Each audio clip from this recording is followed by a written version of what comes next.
Hello, hello. Welcome to another week of Excellent Sports Talk with Mark. I am your host, Mark Bradley, and I appreciate everybody who came back to the show for another week. And as always, we do have an excellent show ahead this today. So basically, it's going to be a rundown of what we're going to be discussing today. So today we are going to talk about the NBA restart, and it's basically been going on for about a week and a half now. So we are going to discuss the season so far and some of the teams who've been playing really well, and some of the teams who have not been playing as well as they should. So we're going to go ahead and speak on that. We are also going to speak about the MLB season and how that is as moving along as they continue on through their season. And also, we're going to talk about the WNBA. Their season has been going on as well, and we're going to dive into the WNBA season as well. So we're going to go ahead and talk about that as well, and then we are going to end the show with basically a discussion on how professional sports is handling about the bubble system versus the non-bubble system and how it has its pros and cons. That's basically has been going on, and we're going to talk about that, and we're really going to really go in depth about it because it's a lot of it's a lot of good and a lot of bad. That's all I can say about that. So we are going to go ahead and speak on that as well. So before I begin, if you have any questions or comments, you feel free to go ahead and comment on Facebook and also on YouTube. On YouTube, I'll be able to see your comments on the screen here, and I'll be able to put them there. On Facebook, I have to read them over my laptop because the streaming platform that I use now doesn't allow me to see Facebook comments, which stinks, but it's all right. We're gonna make it work all together. So let's go ahead and start with the show. We're going to start about the NBA bubble restart, and it has been in full swing. It's been some great basketball being played for the first week and a half, and it's been some great games. And basically, the NBA's picked up right when it left off. This has been a very fun season, and I personally have enjoyed it 100%. Now that the NBA is back, so of course there are some teams that are playing just a little bit better than other teams that we may expect to play better. So let's basically go ahead and start with the teams who are playing well.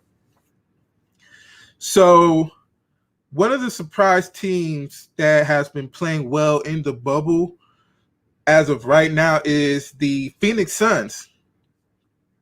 The Phoenix Suns is one of the undefeated teams since the NBA has restarted. And I think this is a surprise to everybody because we all know the Phoenix Suns wasn't really playing too well before the season ended.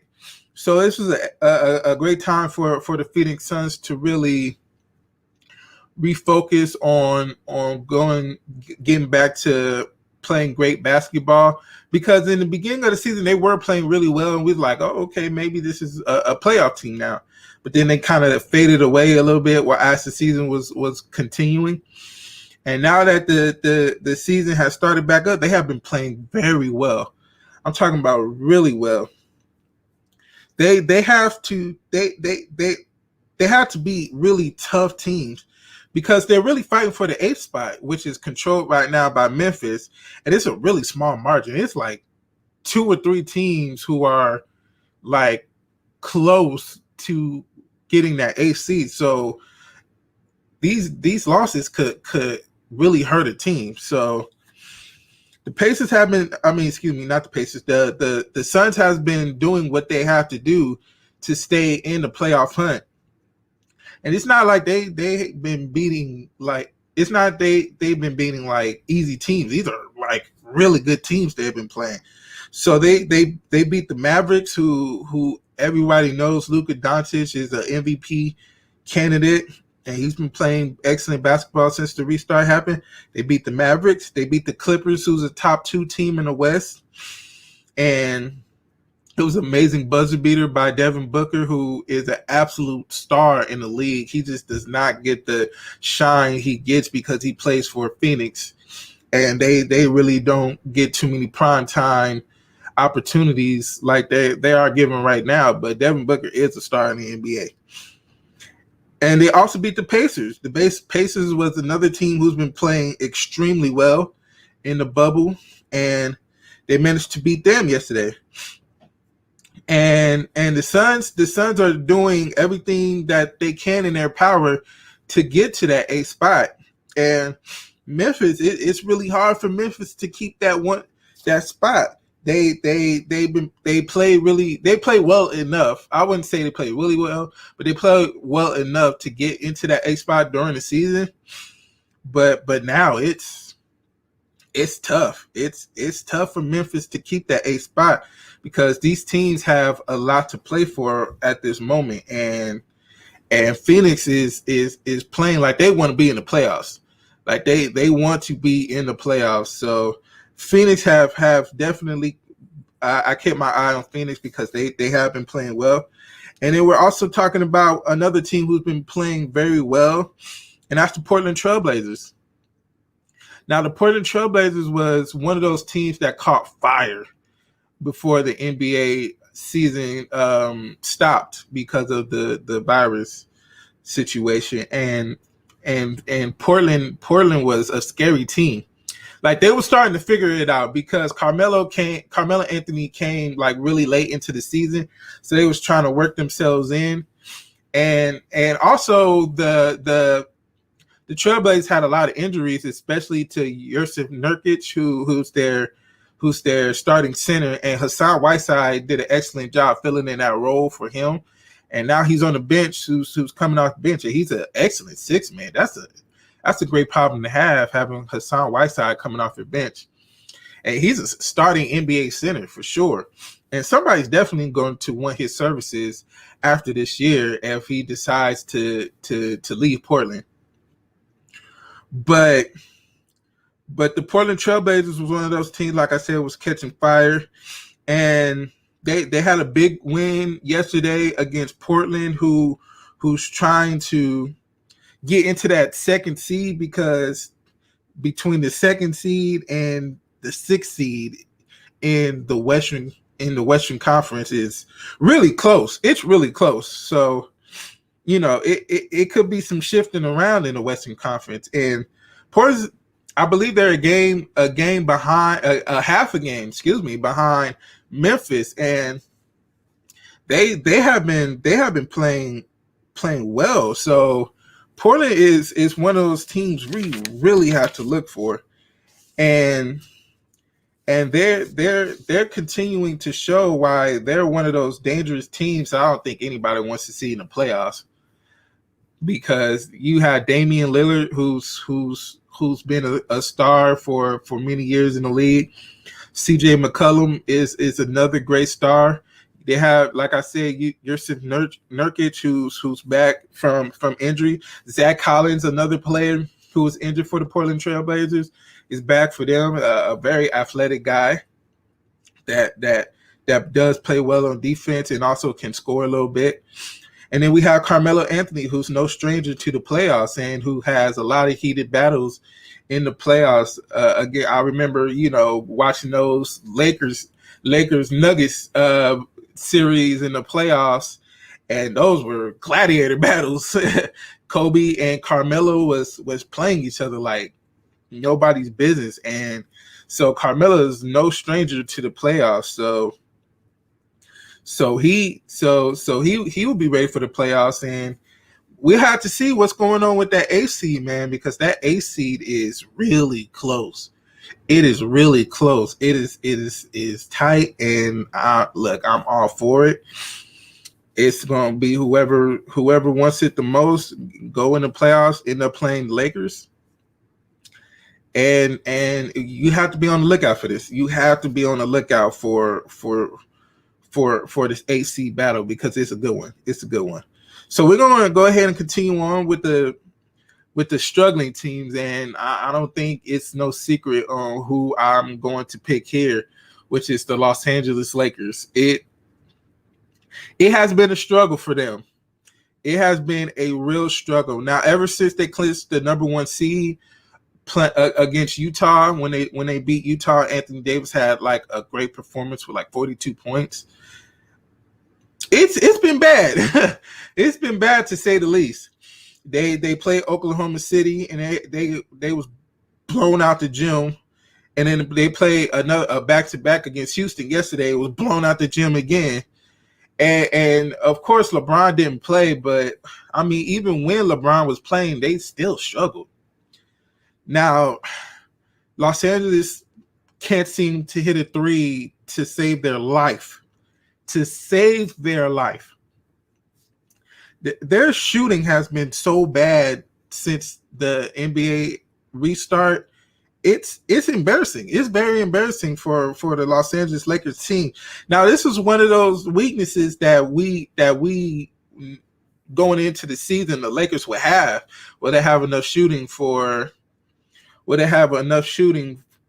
to make it all the way? Now it's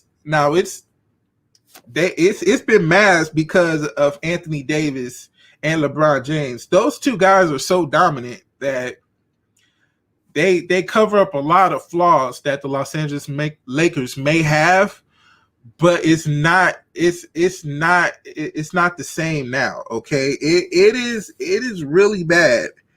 It is really bad for the Lakers right now. They can't seem to shoot.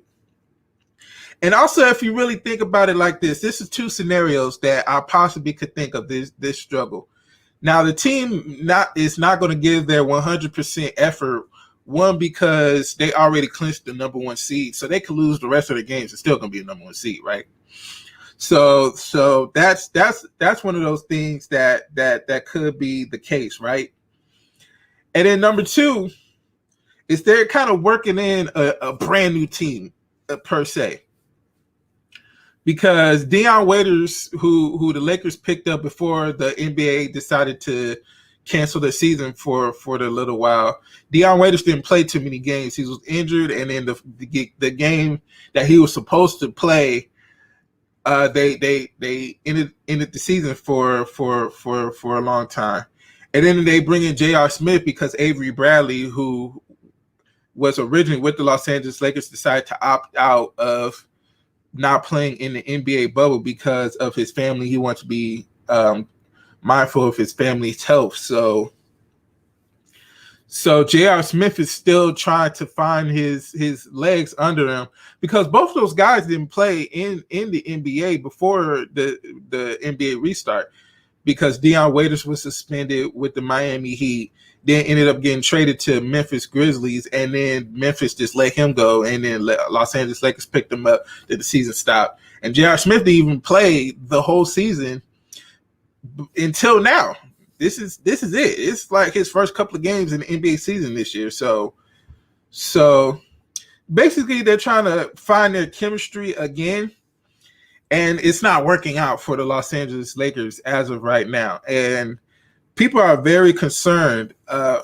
Lakers fans, I know, are very concerned about this, because going into the playoffs, if you're playing someone like Portland, who's been playing lights out since the NBA restarted, man, it could be cause for trouble, because let's think, it's no home court advantage, which is huge in the NBA playoffs, very huge in the NBA playoffs. So you never know. Any team could win this year's NBA Finals.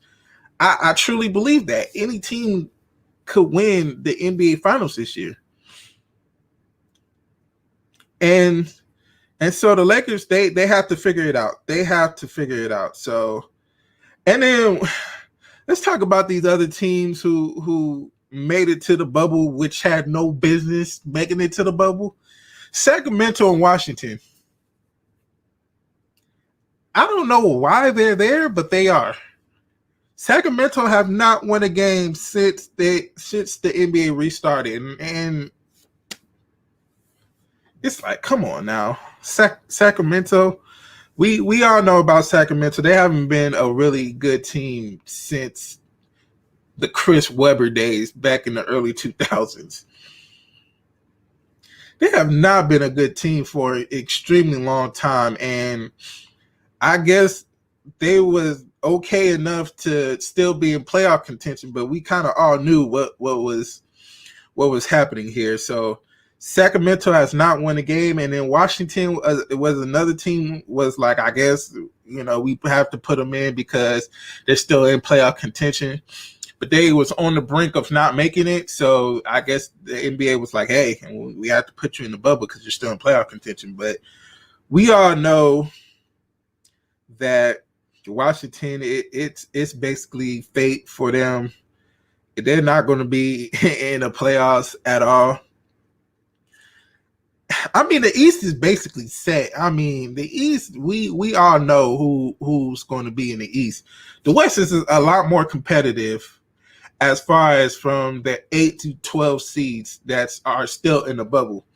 Because the Spurs been playing pretty decent since the NBA restart. Memphis has been, up and down. Like I said, Portland and the Suns has been playing extremely well.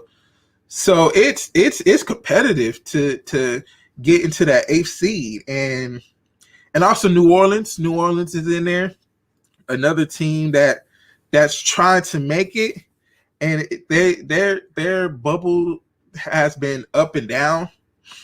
It's been up and down. They win some good games. They had a great win against Memphis, who they needed to beat, so they can get a little bit closer to the 8th spot. But man, it's going to be hard the way the Suns and Portland is playing at this moment.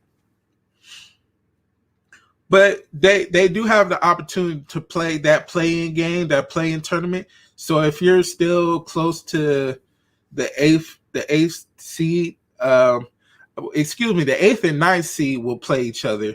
So whoever's but not in the 8th or 9th seed after the seeding games are over, then I'm sorry, it's tough luck for them. So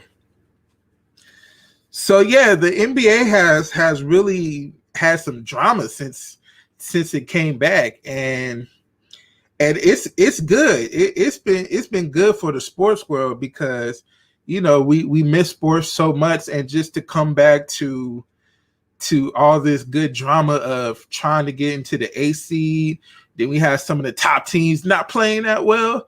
And it's just like, man, this season has took a turn, and it has been exciting. So we have to continue to look forward to a lot of great competitive games, and then leading into the playoffs, those games are just only going to get even better. So that's basically the NBA and how that is going on so far. It's been great.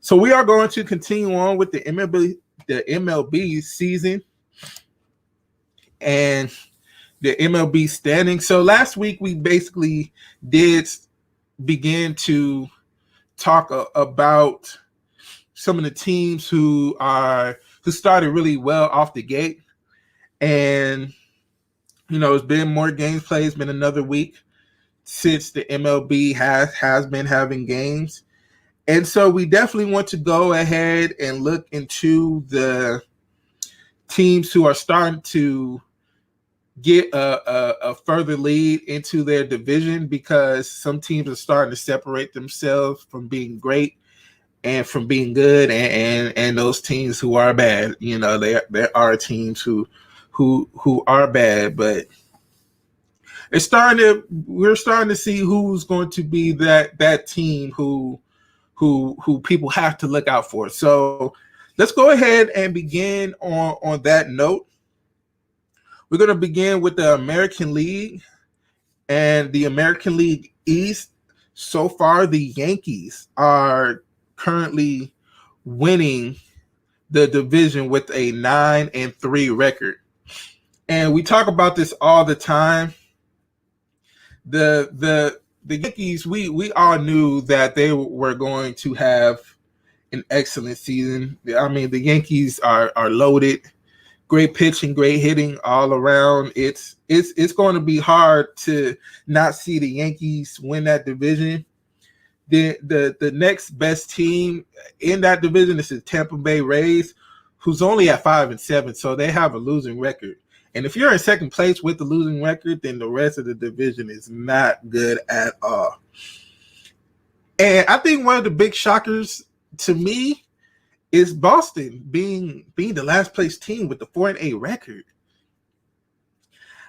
I mean, it hurts to see because Boston has so much pride in their baseball team. Well, sports in general. They do not play about their sports in general. But I mean, we have to think about it. Mookie Betts is not there with the Boston Red Sox anymore, and he was their whole everything for the Red Sox. He plays great defense. He can hit. He's an MVP candidate. So it's crazy to see the Red Sox just the bottom feeders of the division. But the Yankees is holding down that number one spot, having an excellent season, as they should. And so let's continue on with the American League West, and the Oakland Athletics is holding down that division down with a 9-4 record. And this is another division that's really not that good. That's really not that good at all. And so the A's, it's we all seen that. I think the A's has established themselves as one of those best teams. And we have to, of course, watch out for the Houston Astros. The Houston Astros could be one of those teams that can strike fire because they have so many great hitters on that team. And the Oakland A's, they're holding it down, and we all knew that was going to be the case. And so yeah, they have to watch their backs though. They definitely do have to watch their backs because the Houston Astros can catch fire at any moment. So that's the division you got to keep out on the look, because there is some firepower in that division.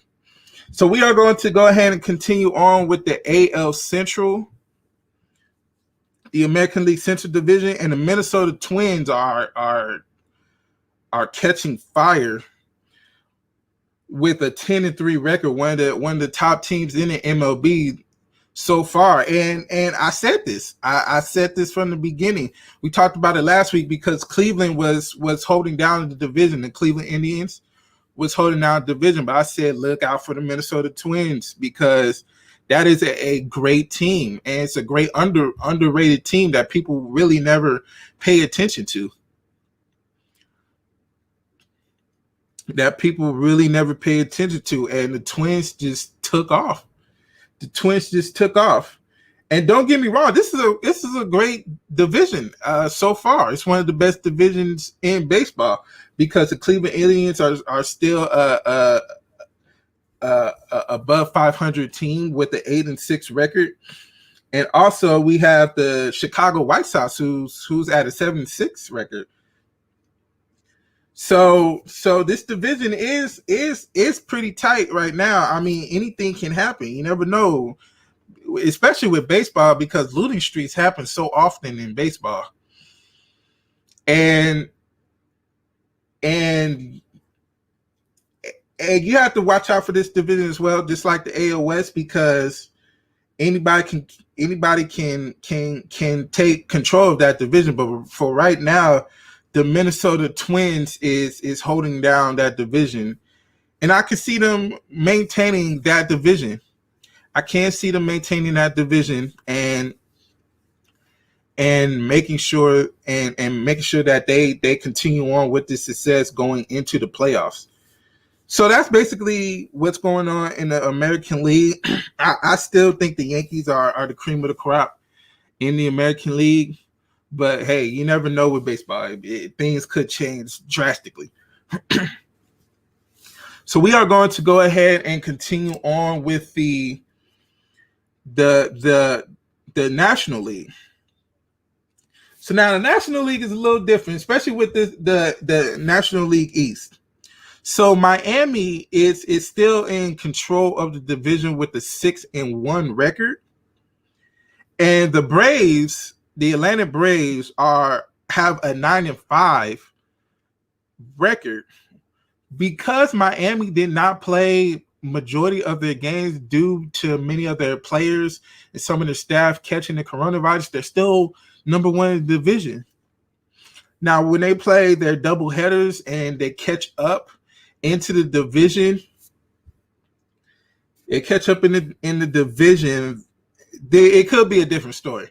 It could be a different story. The Atlanta Braves could take control of the division. And that's a very good team. They have been a playoff team for many years, and I can see them. I can see them taking control of that division. Miami, it's been tough for Miami because I mean they haven't been a great team a long time, so we really don't know if they can keep up with the success that they're having right now. But if they do, hey, that's a shocker team. That was a sleeper team. I don't think anybody outside of Miami would have thought Miami would be in the situation right now trying to get the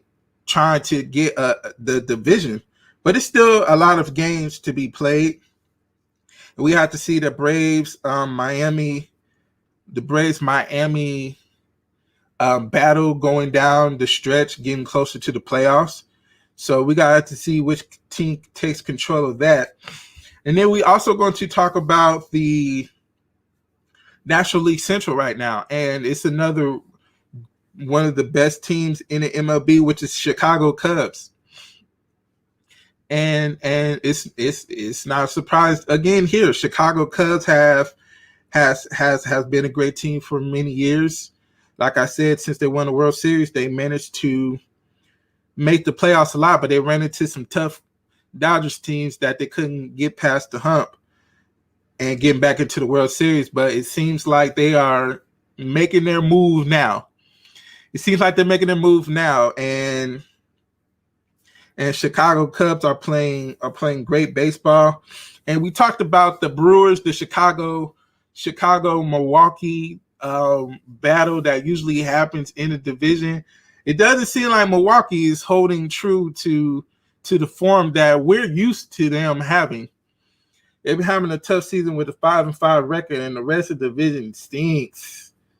The Cardinals was another team that was hit with a lot of positive tests with the virus.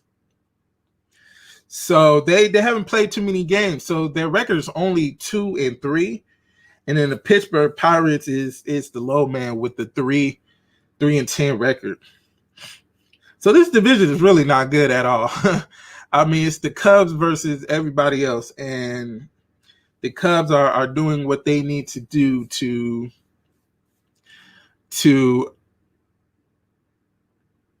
what they need to do to get into the playoffs again. And they're going to be a tough team to beat, as always, in the playoffs. But I mean, it's going to be different. Of course, it's not going to be any fans for the playoffs, so you don't get the same energy as you might get with those fans. But hey, Chicago Cubs are doing what they need to do. And then for the last division, we have the National League West, and right now it's being held down by the Colorado Rockies, who is a great hitting team, and they show it all the time. Each and every year, they have been a tough team to beat these past couple of years. And, you can score a lot of runs in Colorado with that mild high air because the ball travels well in Colorado. It is a hitter's park 100%. you can barely hit the ball, and the ball will float past the wall out for a home run in Colorado. So runs can be scored in Colorado, and but let's not be that excuse of them not being a good team. They are a good team, okay? And then we also have the Los Angeles Dodgers who are who are who being who they are. I mean, the Dodgers have been not one of the best, but like the best team each and every year, and they're doing it again this year. They had a tough series against San Diego, which they won 2 out of the 3 games, and that really helped them because San Diego was another team who was good in the division. But now they found themselves separating a little bit in the National League West. So it's going to be a tight race between Colorado and Los Angeles, coming down to who's going to make the playoffs. And even if whoever doesn't win the division is going to make it to the wild card, because they expected the playoffs as well. So you get more teams into the playoffs. So I don't think any of these 2 teams have anything to worry about as long as they continuously play like they are playing. But there's Colorado with the 93 record, Los Angeles with a 94 record. It's a tight race in the National League West. And of course, I think Los Angeles is still the cream of the crop. They're in the National League. They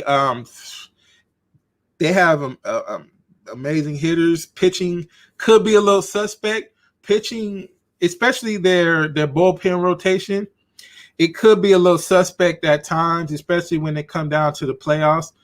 They could get hit around, and of course, this year with no pitcher being implemented into the NL system, it's just nothing but straight guys who can hit. So that's going to be different when it comes down to the playoffs, and the rotations have to be stronger, not for the Dodgers but for any team. So I still believe Los Angeles Dodgers are going to hold down the NL side, and the Yankees holding down the American League side. And hey, you never know, a New York versus Los Angeles World Series, I am down for it. I am definitely down for it. So let's go ahead and continue on with the WNBA. This is one of those sports who never gets that much shine, and it's sad that they don't. And the WNBA does so much to try to get recognized and just be like any other professional sports. They got to work a lot harder because of course they are women, and some people are disinterested, which is heartbreaking because the women they do just as much as men as far as basketball, even more. So the WNBA has been going on. They are in a bubble system as well, just like the NBA. They are also in Florida.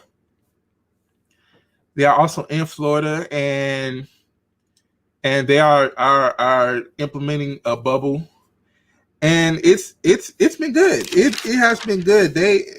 But the crazy thing about the WNBA this season, they are playing a lot of games at a rapid pace. Like, a lot of these women are only getting like a day's rest, and then they have to get right back into the court and play again. Now, thank goodness they don't have to travel anywhere, because their schedule that they have going on right now is extremely tough. But I mean, the players, they're just soaking it up and just continuously just going out and playing basketball and doing an excellent job. They're doing what they need to do, and the WNBA it's been fun to watch. I've enjoyed it. I have enjoyed it a lot. And so we're going to talk about the best teams, like we just did in the MLB. We're going to go ahead and talk about this now. What the WNBA does is they break it down in between the East and West division. So So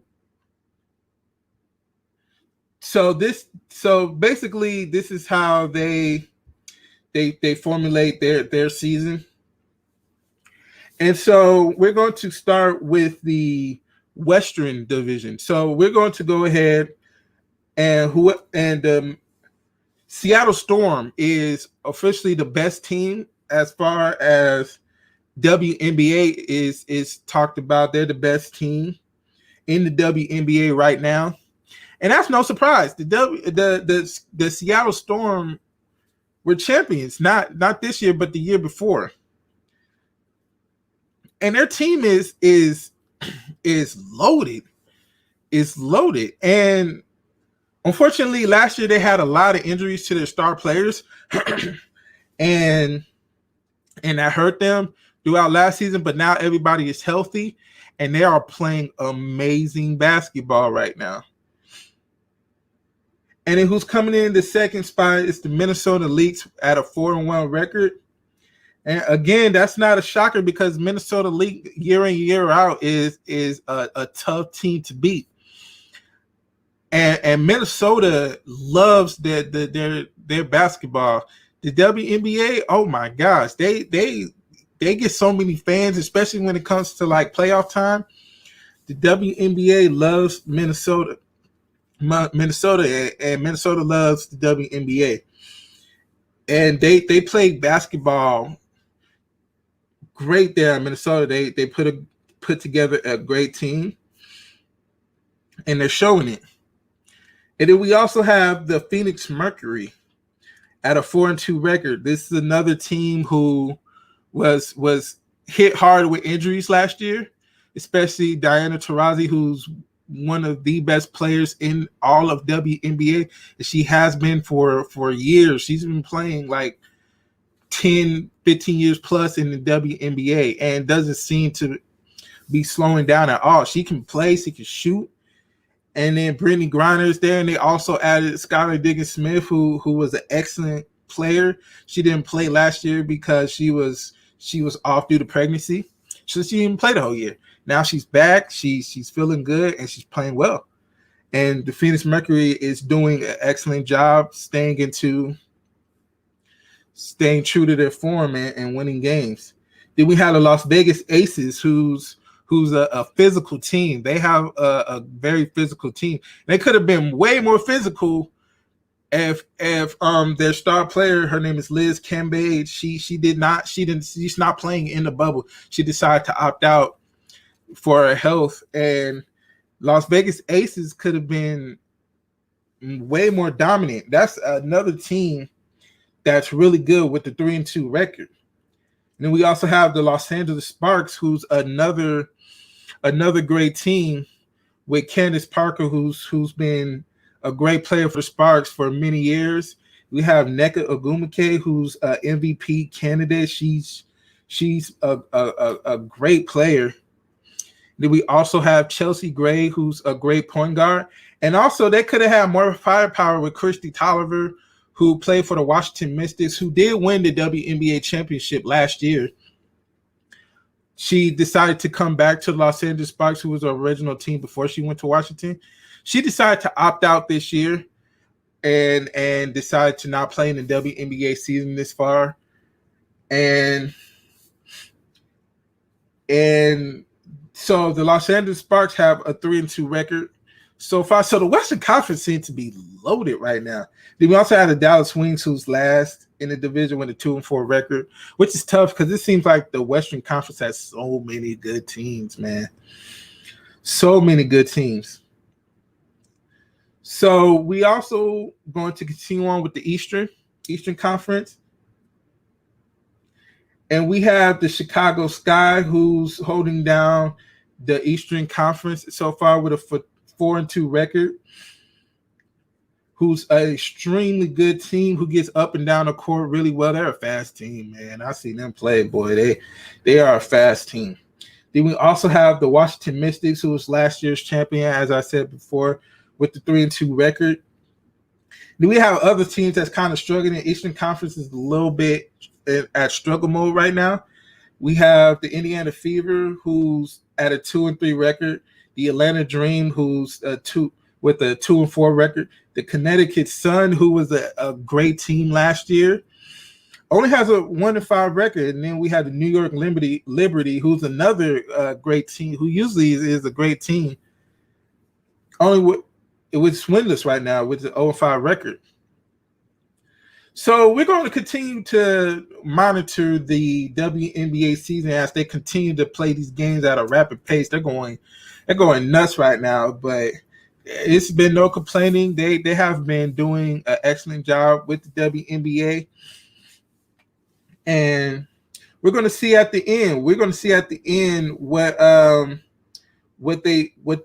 continues to happen. And I'm gonna give my prediction. I think the Seattle Storm I think they're going to be hard to beat, and I can see them winning the championship again, as they did back in 2018. I think they're going to go ahead and make that move. So, but we're going to continue to look out for that. And so we are going to go ahead and move on. But before we do that, if you do have any questions or comments, you can go ahead and comment right there. And we go ahead and put them right there if you comment on YouTube. Unfortunately, I did have some trolls a little earlier, but it's okay. It's okay. That's part of the lifestyle that you have. But it's all right. So we are going to go ahead and continue on with the talks of having a bubble versus a non-bubble concept in sports. Now, we are going to speak on it because so far the MLB, NFL, and college football, I believe, are not having a bubble as far as when they continue on with their sports. Well, MLB has started, but as far as the NFL and college football, not having a bubble, right? And so let's begin with that. So the MLB, we all know, has had a couple of issues with the coronavirus. Now we know that some of the players and coaching staff has recently had COVID-19. They had to shut down. Excuse me, let me fix my camera. There we go. We gotta get in focus, right? So some of the MLB players and staffs has recently had issues with the coronavirus, and they had to stop many of the games, which is hard to redo those games, and they have to do a lot of double headers. And unfortunately, the MLB has handled this bad. They have handled this really bad. And it's not a good look for the MLB. And the commissioner, Rob Manfred, it has been really bad for him as far as trying to handle this as a commissioner of the Major League Baseball. They have not done a great job. So they're continuing on with the season like, hey, why stop now? We already started. They could have had a bubble. It's not hard for baseball players to have a bubble. And they could have implemented a bubble talks, but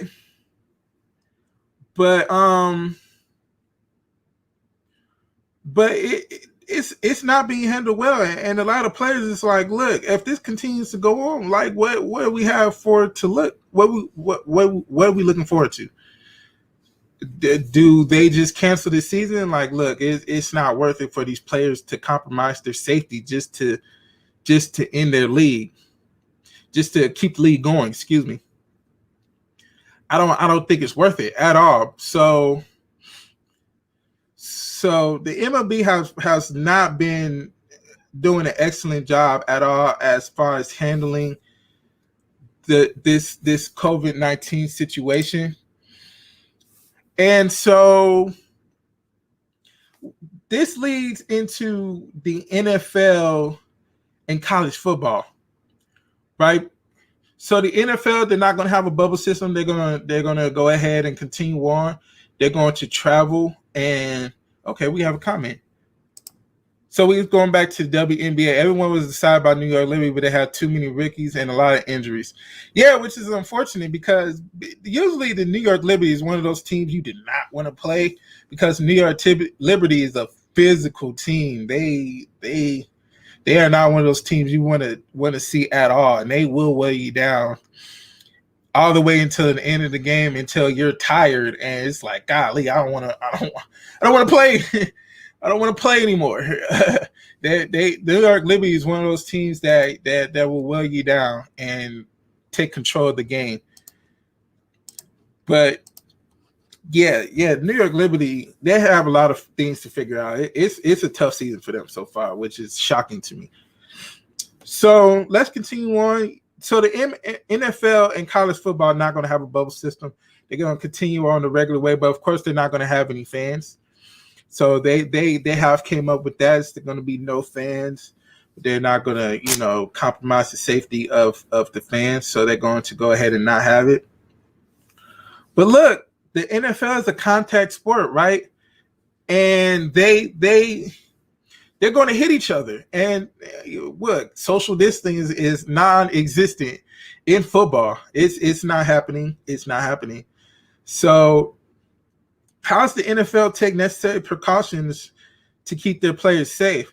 Now, think about it. There's already been some cases in the NFL. The Philadelphia Eagles coach, Doug Peterson, has been compromised with the coronavirus. We already seen Sean Payton had the coronavirus, but this was way before the season even decided to even started. But now we get into the training camp, and it's been some cases where players have had the coronavirus. And the NFL a lot of NFL players are opting out of even playing the season. A lot of New England Patriots players have decided to opt out. There's been a lot of high-end superstars who are not playing this year due to the virus. And I don't think they have any problem with opting out this year because the NFL has been a lot of hot water, of course, with the Black Lives Matter protests. And they've been handling that like crap for a long time. Now they're trying to figure it out and really think about the other side of the situation. But before they was not. So now they want to apologize, but they haven't been doing a good job. And it could be one of the reasons why a lot of these players is opting out. They're like, look, the NFL just do what they want to do. They really don't care about the players. Let's opt out. So the virus has been spreading pretty crazy in the NFL. We have to see how this continues on with the non-bubble system, which has not been working that well, especially for the MLB. And let's also think about college football. I think, in my personal opinion, this is going to be a lot harder for college football players not to catch the virus. And the NCAA has to do a little bit better job than the NFL. The only reason why I'm saying that is because, yes, the players are going to do what they have to do to, they want to play. They want to finish out. Some of the seniors want to finish their college careers. But let's look at it this way. College football, it's different. These guys are in college. That's the big word right there, college. The college people like to party. Okay? College players love to party. And you have to really think about that when it comes down to the football season. You go into those parties, even though they tell you not to have a party, these kids are going to find a way to have a party. They are going to find a way to have a party. When you're 18, 19, 20, 21 years old, you not, at your family's house anymore. You act up a little bit. You act up a little bit, unless you are just one of those student athletes who are just focused. You are laser focused on what you have to do, going to school, going to practice, doing what you have to do to really expand your mind and your play on the field. And you know, those players who legit have a chance to make it to the NFL, are you going to be laser focused on what you have to do to get into the NFL? But like I said, these players like to party a little bit, man. And it's going to be hard for them. It's like, God, these kids are in college. I think the coaches and the staff who decided to have a season, which is mostly the Power 5 conferences, they gotta talk to their players like, hey man, this coronavirus stuff is real. COVID-19 is real. Do not go to these parties.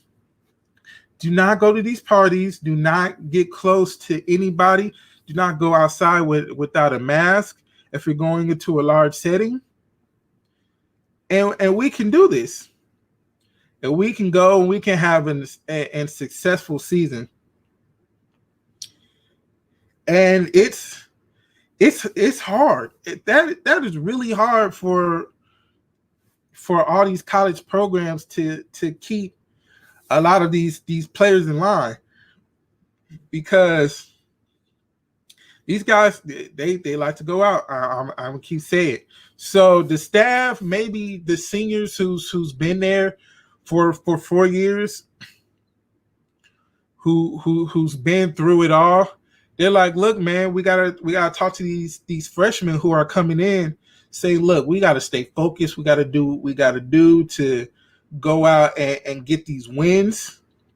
Get these wins. Got to make sure, you know, we're studying, because I'm pretty sure a lot of these players are not on campus.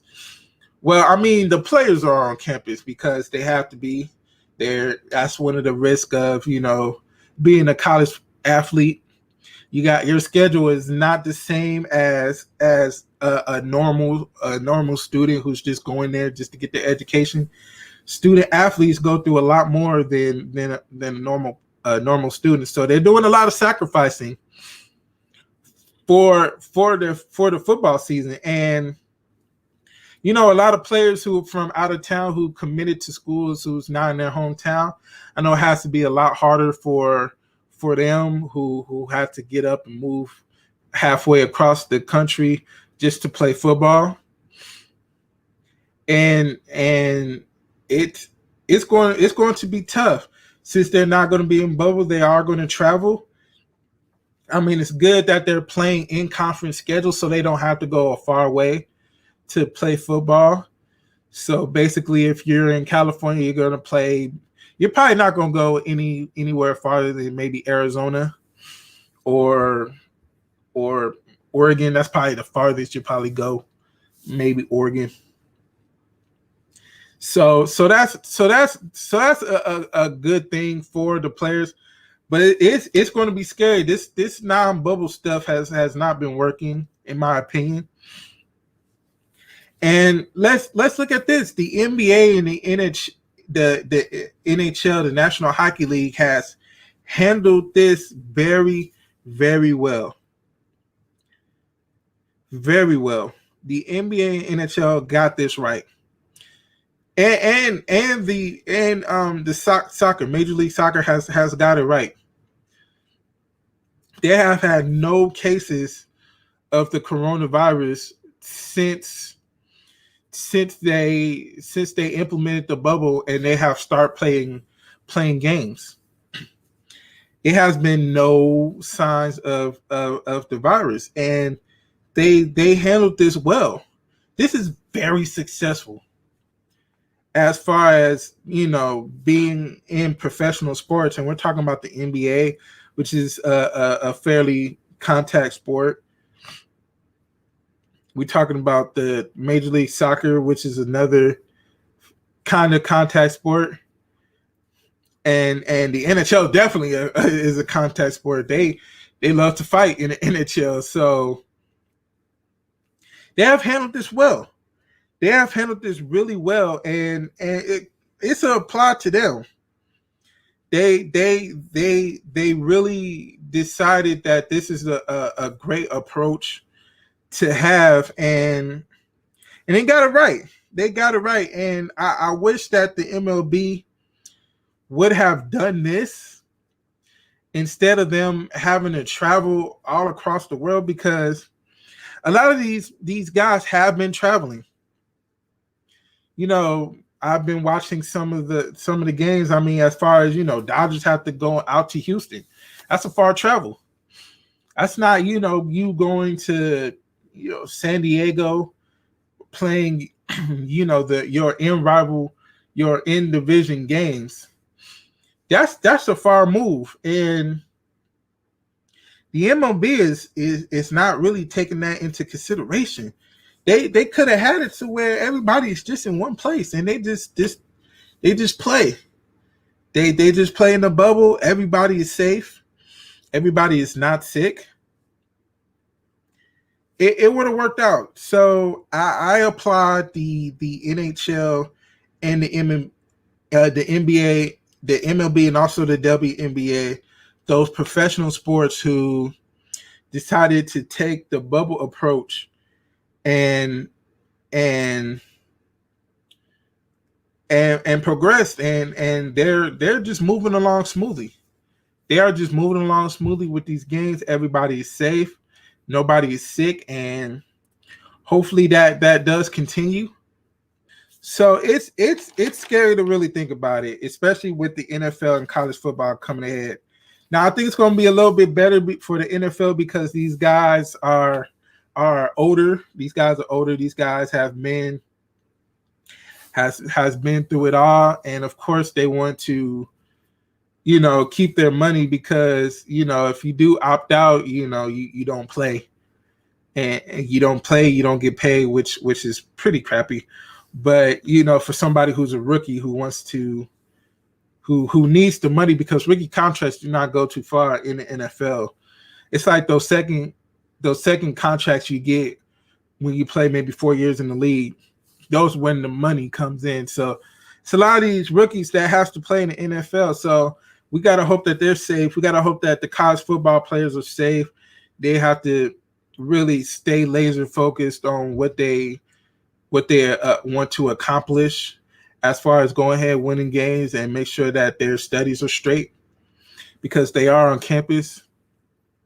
Now I'm pretty sure they just stay in their dorms and do classes. I mean, you don't have to leave because no other students there. So I'm pretty sure they're still in their dorms doing what they have to do, stay safe and social distancing. But we just hope that they stay safe, and if they do decide to go to parties, hopefully they can stay safe. So I appreciate everybody. That's the end of the show. I appreciate everybody who came out, who commented, who comes each and every week. I do appreciate you guys. So we will be back here again next Friday from noon to 1 Pacific Standard Time. And I hope I see you guys here next week. So until next time, see you later.